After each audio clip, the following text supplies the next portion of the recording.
vamos a ver todo lo relacionado con la deducción de las ecuaciones necesarias para resolver ejercicios relacionados con el experimento de Thomson. Bien, entonces comencemos. En primera instancia, nosotros revisamos en el video pasado rápidamente, como resumen, que un tubo de rayos catódicos es un aparato como el que tengo en esta situación, en esta imagen, donde tenemos una diferencia de potencial aplicada a unos electrodos. Eso genera unos rayos, y estos rayos no son otra cosa más que un montón de electrones aquí, ¿vale? Estos rayos no son otra cosa más que partículas negativamente cargadas, o sea, electrones, ¿vale?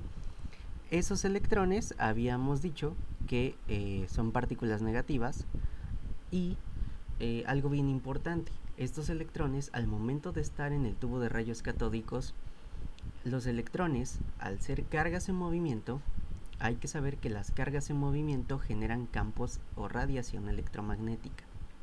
Entonces, las cargas en movimiento generan radiación electromagnética. Entonces, la radiación electromagnética producida por estos electrones en movimiento que están dentro de los rayos catódicos va a interactuar con dos campos que están presentes en este tubo de rayos catódicos. Por una parte, interactúan con el campo magnético, que se representa con lo que acabo de escribir, y por otra parte interactúan con el campo eléctrico. El campo magnético, por su parte, va a empujar a los rayos catódicos en la dirección que va a depender de la regla que ya habíamos visto, la regla de la mano izquierda. El campo magnético va a ejercer una fuerza magnética que viene dada por la siguiente ecuación. Fuerza magnética es igual al producto entre la carga por el producto cruz de la velocidad a la que van esa carga, o sea, estos electrones que tenemos por aquí, al producto de la carga de estos electrones por la velocidad que llevan esos electrones, y esta velocidad va a ir en producto cruz con el campo magnético, ¿vale? Entonces la fuerza magnética producida por el campo magnético viene dada por esta ecuación. Por otra parte, la fuerza eléctrica producida por este campo eléctrico viene dada por esta otra ecuación. Fuerza eléctrica es igual a la carga multiplicada por el campo eléctrico. Bien, estas dos ecuaciones resulta que vamos a ocupar las dos en este tipo de problemas, porque cuando los rayos viajan en línea recta y están inmersos en un campo magnético y eléctrico, como el que vemos por aquí, recuerden que estas líneas de naranja representan el campo eléctrico. Entonces, cuando tenemos rayos catódicos o rayos de cualquier otra naturaleza, porque pueden ser partículas, no solamente electrones, sino que puede ser que tengamos otro tipo de rayos como los anódicos, y en lugar de electrones tengamos protones. Pero en fin, lo que quiero que tengan en cuenta es que al momento en que estos rayos, que no son otra cosa más que partículas cargadas, están inmersos en estos campos magnético y eléctrico, van a sufrir esa fuerza magnética debida al campo magnético y eléctrica debida al campo eléctrico. Y cuando ambas fuerzas interactúan, tanto la magnética como la eléctrica, llegamos a la siguiente expresión, que es la fuerza de Lorentz. La fuerza de Lorentz no es otra cosa más que la suma de las fuerzas eléctrica y la fuerza magnética que interactúan sobre una partícula cargada. Esto es a lo que llamamos fuerza de Lorentz, ¿vale? Y debemos de tener algo en cuenta. En el momento en el que la trayectoria de los rayos es recta, es decir, los rayos catódicos o de cualquier otra naturaleza viajan en línea recta, debemos de tener en cuenta que es porque la fuerza magnética que está empujando a los rayos es básicamente igual a la fuerza eléctrica que los está empujando. Si la fuerza eléctrica y la fuerza magnética son iguales, entonces los rayos van a viajar derechos. Eso quiere decir que en este punto donde los rayos viajan en línea recta, la fuerza eléctrica y la fuerza magnética son iguales. La magnitud de la fuerza eléctrica con la magnitud de la fuerza magnética, son iguales. Entonces se cumple esto que acabo de escribir. Magnitud de la fuerza eléctrica igual a la magnitud de la fuerza magnética. Bien. Teniendo esto en cuenta, entonces observen que obtenemos lo siguiente. Si la fuerza eléctrica, su magnitud viene a ser igual a la carga por la magnitud del campo eléctrico, porque estamos hablando de magnitudes, si estamos diciendo que la magnitud es igual, porque vean que como vector son opuestos, tienen signo diferente, pero su magnitud debe ser la misma para que se encuentre en equilibrio este rayo. Bien, entonces tenemos que la fuerza eléctrica es carga por el campo eléctrico, pero solamente su magnitud, y la fuerza magnética es el resultado del producto cruz entre estos dos vectores, que es la velocidad de las partículas que van en el rayo por el campo magnético que interactúa con ellas por su carga. Y a esto le vamos a sacar su magnitud, porque estamos hablando de magnitudes. Bien, teniendo esto en cuenta y desarrollando el producto cruz, cuando nosotros desarrollamos el producto cruz, llegamos a la siguiente ecuación. De este lado se queda todo igual, pero de este lado al obtener el producto cruz, llegamos a la expresión que nos dice carga multiplicada por la magnitud de la velocidad multiplicada por la magnitud del campo magnético. Y recuerden que el producto cruz entre dos vectores, vamos a suponer que tengo un vector A y un vector B y hago el producto cruz entre ellos. Recuerden por sus clases de álgebra que el producto cruz se define como la magnitud del vector A por la magnitud del vector B por el seno del ángulo que hay entre esos vectores, ¿no? Suponiendo que este sea A y este sea el vector B. Este sería el ángulo. Entonces, aplicándolo aquí, nosotros tenemos que, como estamos hablando de la fuerza magnética, hablaríamos de del ángulo, del seno del ángulo, ¿verdad? Que son los dos vectores, la magnitud de los dos vectores por el seno del ángulo entre ellos. Entonces deberíamos obtener seno del ángulo entre el vector velocidad de la partícula, vean que la partícula se está desplazando hacia este lado, y el campo magnético que está entrando hacia la pantalla, porque habíamos establecido que los taches significa que van entrando hacia la pantalla, ¿no? Entonces el ángulo que hay entre estos dos es de 90. Son vectores perpendiculares, siempre el campo va a ser perpendicular a la velocidad en este tipo de problemas. Entonces lo que vamos a tener es lo siguiente: carga por el campo eléctrico en magnitud es igual a la carga por la magnitud de la velocidad de la partícula por la magnitud del vector campo magnético por el seno de 90. Y recordemos que el seno de 90 grados es igual a 1, por lo que esto se hace 1, y entonces tenemos la siguiente expresión: carga por el campo eléctrico es igual a la carga por el vector, la magnitud, del vector velocidad por la magnitud del vector campo magnético multiplicado por 1. Y cualquier cosa multiplicado por 1 pues es eso mismo, entonces ya ni siquiera es necesario escribirlo. Y observen que en esta igualdad tengo la carga en un lado multiplicando y del otro también. Cuando tengo ese caso, algo multiplicando en ambos lados de la igualdad, lo podemos eliminar, de tal manera que llegamos a la siguiente expresión: magnitud del campo eléctrico es igual a el producto entre magnitud de la velocidad que lleva la partícula por la magnitud del campo magnético. Y si finalmente despejamos la magnitud de la velocidad, nos queda que la magnitud del vector velocidad, o sea, la rapidez que lleva esa partícula, es igual a la magnitud del campo eléctrico dividida entre la magnitud del campo magnético, ¿verdad? El campo magnético que está aquí multiplicando lo pasamos a dividir. Y con eso obtenemos esta ecuación que nos queda por aquí. ¿Vale? Y para llevar un orden voy a enumerar estas ecuaciones. A esta ecuación le voy a llamar ecuación 1 a la fuerza magnética, A la ecuación de la fuerza eléctrica le voy a llamar ecuación 2, ¿verdad? Y a la fuerza de Lorentz le vamos a llamar ecuación 3, ¿vale? Esto para llevar un orden. Entonces, vean que si el rayo está recto, pues tengo que estar en equilibrio, ¿no? Entonces la fuerza eléctrica y la magnética se igualan de tal manera que me queda esta otra expresión, y esta otra expresión le voy a llamar ecuación 4. Ecuación 4. Y las estoy enumerando para tener un orden, porque lo que vamos a hacer a continuación es una manipulación algebraica, ¿vale?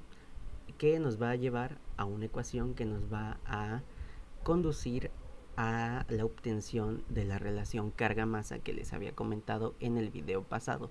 Si no lo han visto, les recomiendo que lo vean para que entiendan de qué estoy hablando. Bien, entonces llegamos a esta ecuación y ahora quiero hablarles también de otras ecuaciones que vamos a utilizar en la formulación de lo que es el experimento de Thomson. Resulta que estos electrones que salen disparados, es decir, este rayo catódico que son electrones, salen disparados con una energía cinética máxima. Esa energía cinética máxima con la que salen disparados los electrones la podemos calcular de dos formas. De la manera tradicional, es decir, con la definición de energía cinética, masa multiplicada por la velocidad que lleva la partícula al cuadrado, y eso dividido sobre 2, ¿vale? A esta velocidad hay que tomarla como su magnitud. O bien, la podemos calcular esa energía cinética máxima como el producto de la carga de estas partículas, que son en este caso electrones, por lo que es el potencial eléctrico con el que las aceleramos, es decir, el potencial eléctrico de aceleración. Vale, entonces observen qué sucede. Aquí yo tengo esta ecuación que voy a llamar ecuación 5 y esta la voy a llamar ecuación 6. Vemos que la ecuación 5 y la ecuación 6 tienen a la energía cinética despejada. De tal manera que yo puedo establecer que como la energía cinética es esto de aquí y a su vez es esto de aquí, entonces yo sé que la carga multiplicada por el potencial de aceleración, que es la energía cinética, es lo mismo que la masa por la rapidez o también magnitud de la velocidad al cuadrado entre 2. Esto es igual porque pues esto es la energía cinética y esto también es la energía cinética, ¿vale? Entonces a partir de aquí, de esta ecuación de la 5 y la 6, yo obtengo este resultado. Y vean la utilidad que tiene este resultado.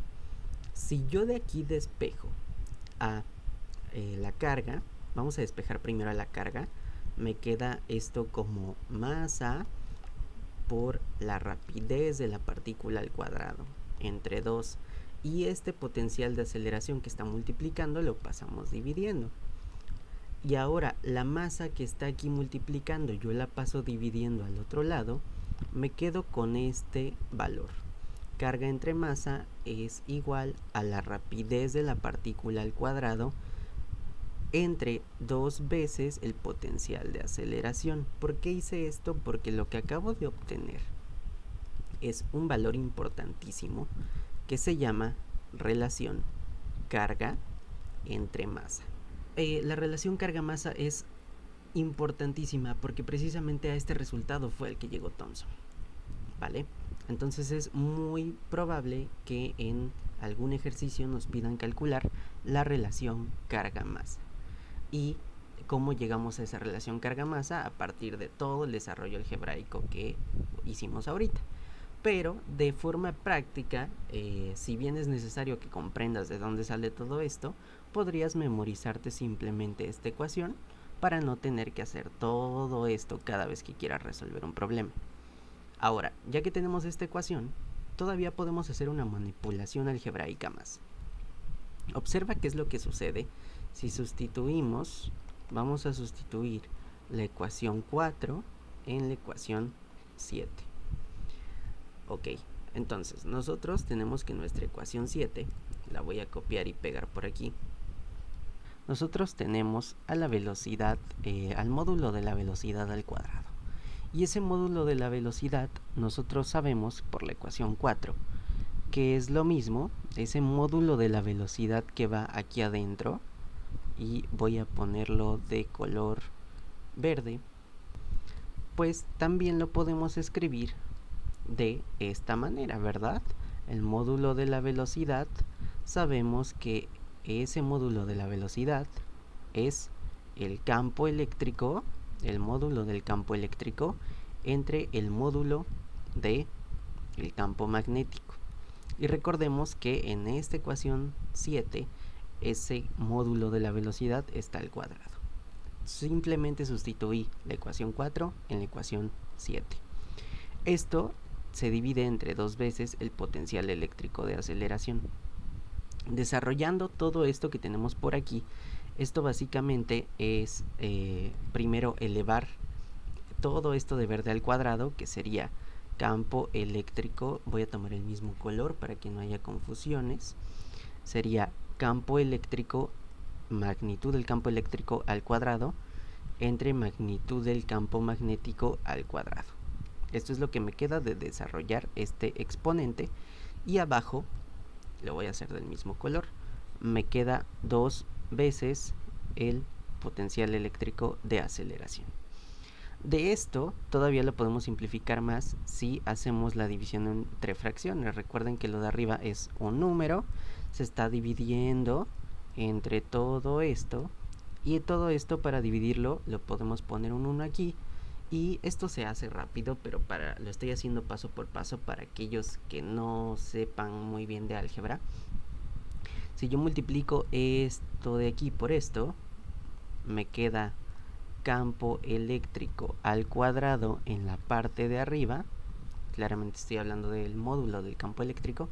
Y en la parte de abajo me queda módulo del campo magnético al cuadrado multiplicado por 2 por el potencial de aceleración. Es decir, de todo esto llegamos a la siguiente conclusión.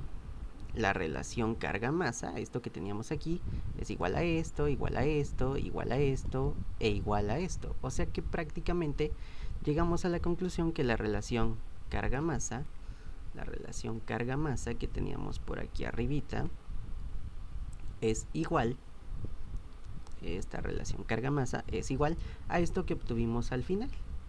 El campo eléctrico al cuadrado dividido sobre el campo magnético al cuadrado multiplicado por el potencial de aceleración multiplicado por 2. Y por lo general en matemáticas los números siempre se escriben a la izquierda de las letras, por lo que es probable que este 2 comúnmente se encuentre de este lado. Y listo. Hemos llegado, todo esto se está multiplicando lo de abajo, y hemos llegado a la expresión de la relación carga-masa en función del campo eléctrico y el campo magnético. Ahora, esta ecuación le vamos a llamar ecuación 8. Esta ecuación es bastante importante y a mi parecer es la más importante y a la que nos funciona llegar, porque el campo eléctrico y el campo magnético son las dos medidas que nosotros podemos conocer. Nosotros podemos medir el campo magnético que inducen estos imanes o estas fuentes de campo magnético, y también podemos conocer cuál es la magnitud de este campo eléctrico que está induciendo estas placas metálicas, que como ya había explicado, ese campo eléctrico se calcula como potencial de deflexión entre la distancia entre placas. Entonces, nosotros conocemos estas dos cantidades, esta también es medible, y estas dos que no conocemos acerca del electrón, las podemos obtener a partir de esto. Cuando nosotros hagamos el experimento con ciertos valores de campo magnético, campo eléctrico y potencial de aceleración, obtendremos la relación carga-masa. Y es así, justo con este desarrollo matemático, que Thomson llega al valor de la relación carga-masa del electrón. ¿Vale? Entonces, estas ecuaciones todas estas ecuaciones que están aquí, las que las que les puse número, son las ecuaciones importantes que vamos a utilizar al momento de resolver problemas relacionados con el experimento de Thomson. No te preocupes si son muchas ecuaciones, todas estas te las dejo en un formulario que estará en la descripción del video, ¿vale? Para que tengas ahí todas las ecuaciones y qué representa cada una de las variables. Todas esas ecuaciones van a ser muy útiles al momento de resolver ejercicios sobre el experimento de Thomson. Espero les haya gustado el video, nos vemos en la próxima.